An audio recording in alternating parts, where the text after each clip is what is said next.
when wiping the ear, do we have to wipe the entire outer and inner ear or just a part of it? The same question that Muhammad asked about the ear, people usually and often ask about wiping over the head. Now, in the Quran, in chapter 5, where it talks about performing ablution, Allah says, Azza wa Jal, to wipe over the head. And so many people come and say, wiping over the head, after finishing it, I find them there are spots that are not wet or may not have been reached by my wiping. So do I have to do it again? We have to understand that there is a difference between washing and wiping. When you wipe, you do not wash. You simply pass your hand over the organ, whether you're wiping over your socks or wiping over your hair.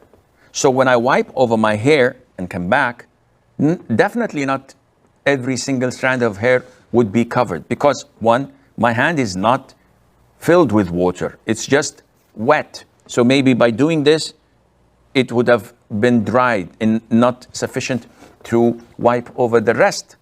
I don't have to take new water. Only one time where I wet my hands and wipe with it.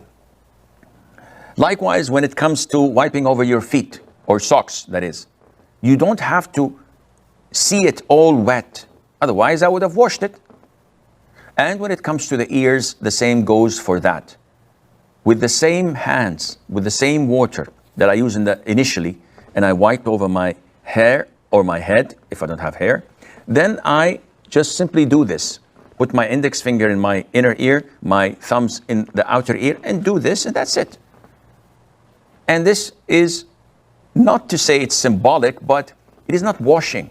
It's just simply wiping it. It doesn't have to cover every single centimeter or millimeter of the ear. You don't have to go into the cavities as well. Only the inner side that you can wipe with your index fingers, and the outer side, and that is it. Does washing below the chin until the boundary of the neck include in washing the face in wudu, or does washing it until the chin is sufficient?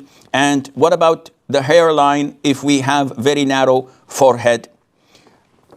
The face was not defined by the Quran and the Sunnah, and hence we refer to what the Arabs understand from the word face.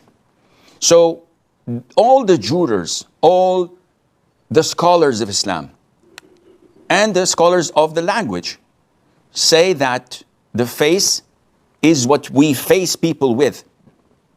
And they define it by the area from the place where the hair starts to grow until the end of the jaw, the lower jaw, and from the ear to the ear. This is the face. This is what we face people with. And this, of course, is for normal people. If someone's hairline is here, or he's bald, we don't say to him, you have to wash your whole head. The norm is this area is where the hairline begins. And this is the end of the chin. This is the face. So what goes below that is not part of the face that you have to wash. So the neck, or what's underneath your chin, is not to be included in washing your face. Your face is what you face people with.